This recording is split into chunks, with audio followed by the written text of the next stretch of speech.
फैसला। ये कहानी 200 साल पहले की है। दो मुसाफिर एक साथ किसी मंजिल के लिए निकले। एक का नाम था लाभ सिंह और दूसरे का नाम था संतोष सिंह। दोनों एक साथ सफर कर रहे थे। दोनों में फर्क था स्वभाव का। जहां संतोष सिंह अपने नाम की तरह ही संतोषपूर्ण जीवन जीने वाला और दयालु था, तो लाभ सिंह स्वभाव से बहुत कंजूस और लालची स्वभाव का था। दोनों कई दिनों से लगातार सफर कर रहे थे, इसलिए थकान और भूख से दोनों की हालत खराब हो गई थी। दोनों चलते चलते एक गांव तक आ पहुंचे। वहां उन्होंने एक गरीब साधारण सी बूढ़ी औरत के घर पर जाकर उसे आराम करने के लिए पूछा। बूढ़ी औरत स्वभाव से अच्छी थी। उसने दोनों को आराम करने की जगह दे दी और उनकी हालत देखकर उन्हें खाना भी खिला दिया। बूढ़ी औरत ने दोनों से काफी बातें की और बातों ही बातों में उसे पता चल गया कि दोनों एक बहुत लंबे सफर के लिए निकले हैं। अगले दिन जब दोनों मुसाफिर अपने सफर के लिए जाने लगे, तब उस बूढ़ी औरत ने दोनों को सफर में खाने के लिए रोटियां बांध कर दी। बूढ़ी औरत ने संतोष सिंह को 3 रोटियां बांधी और लाभ सिंह को 2 रोटियां बांधी। उसने ऐसा इसलिए किया क्योंकि उनके साथ की गई बातों से वह दोनों के स्वभाव को अच्छे से जान चुकी थी। दोनों अपने सफर में आगे बढ़े, तब लाभ सिंह संतोष सिंह से बोला, देखो उस बूढ़ी औरत ने मेरे साथ का कैसा पक्षपात किया है। उसने तुम्हें 3 रोटियां और मुझे सिर्फ 2 रोटियां दी है। संतोष सिंह ने उसे समझाते हुए कहा, कोई बात नहीं दोस्त, ये 5 रोटियां हम दोनों के लिए काफी है। शायद हम इतनी खा भी नहीं पाएंगे। अगर तुम्हें लगेगा कि तुम्हें और चाहिए तो हम मेरी तीसरी रोटी को आधी बांट कर खा लेंगे। दोनों ने अपना सफर जारी रखा। अगले दिन वो एक जंगल के पास तालाब देखकर वहां आराम करने के लिए रुके और वहीं पर उन्होंने अपनी रोटियां खाकर पानी पीकर थोड़ा आराम करने का मन बनाया। उन दोनों ने अपनी रोटियां खानी शुरू ही की थी कि तभी वहां एक और तीसरा मुसाफिर जिसका नाम आनंद लाल था आ गया। आनंद लाल दोनों से बोला, दोस्तों मैं बड़े लंबे सफर पर निकला हूँ और अब इस बड़े से जंगल में पूरे 40 घंटों से सफर कर रहा हूँ। यहाँ आसपास कोई घर नहीं है जिससे मैं खाने के लिए मदद मांग सकूं। अगर आप लोग मुझे अपने साथ खाना खाने दे तो मैं उसका मूल जरूर चुका दूंगा।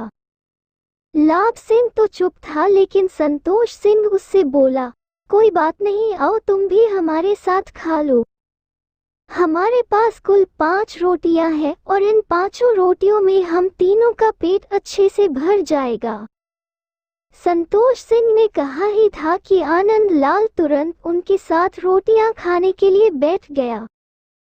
संतोष सिंह ने सभी रोटियों को तोड़कर 3-3 हिस्से किए।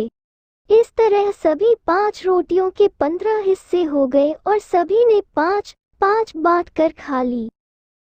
जाते जाते आनंद लाल ने दोनों का खूब धन्यवाद किया और 5 रुपए संतोष सिंह के हाथों में रखकर चला गया।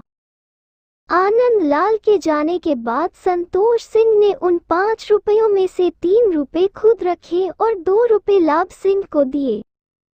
लाभ सिंह फिर से नाराज हो गया। उसने कहा, आनंद लाल ने ये पैसे उसकी मदद करने के लिए दिए थे, ना कि इसलिए कि हमने उसको रोटियां बेची थी। लाभ सिंह संतोष सिंह को बुरा भला कहने लगा। संतोष सिंह को पैसों से ज्यादा फर्क नहीं पड़ता, लेकिन लाभ सिंह की बातें सुनकर उसे भी गुस्सा आ गया। दोनों ने तय किया कि पास वाले गांव में किसी समझदार आदमी से इसका फैसला करवाया जाए। दोनों नजदीक के एक गांव पहुंचे। वहां पर गांव के सबसे समझदार आदमी के बारे में पूछने पर सभी ने वहां के सरपंच का नाम लिया। दोनों सरपंच के पास पहुंच गए। सरपंच ने दोनों की बातें सुनी और परिस्थिति को समझा और लाभ सिंह को कहा, तुम्हें जितने रुपए मिलने चाहिए थे उससे ज्यादा मिले हैं, इसलिए तुम 1 रुपया संतोष सिंह को दे दो। लाभ सिंह चौंक गया। उसने सोचा कहाँ वो ज्यादा रुपए पाने के सपने देख रहा था और सरपंच ने उसे 1 और रुपया संतोष सिंह को देने के लिए कह दिया। उसने जब ऐसा करने का कारण पूछा तो सरपंच ने समझाते हुए कहा, देखो संतोष सिंह के पास 3 रोटियां थी जिसके 9 टुकड़े किए गए और तुम्हारे पास 2 रोटियां थी जिसके 6 टुकड़े किए गए। तुमने अपने 6 टुकड़ों में से खुद ने 5 टुकड़े खाए और बचा हुआ सिर्फ 1 टुकड़ा ही तुमने आनंद लाल को दिया। यानी कि आनंद लाल को बाकी के 4 टुकड़े संतोष सिंह ने दिए थे। अगर हम 1 टुकड़े के लिए 1 रुपया पकड़े तो तुमने सिर्फ 1 रुपया मिलना चाहिए, इसलिए तुम 1 रुपया संतोष सिंह को दे दो। अगर तुम रोटी बेचकर पैसा कमाते तब भी तुम्हें 1 रुपया मिलना चाहिए था, और अगर तुम्हें मदद करके पैसे मिले हैं तब भी तुम्हारी मदद संतोष सिंह की मदद से कम है, इसलिए दोनों ही सूरतों में तुम्हें सिर्फ 1 रुपया ही मिल पाएगा। लाभ सिंह को सरपंच की बात माननी पड़ी। सरपंच की समझदारी और सूझबूझ देखकर उसके गांव वाले और संतोष सिंह ने उनकी खूब वाहवाही की। लाभ सिंह को अपने लालच की कीमत चुकानी पड़ी।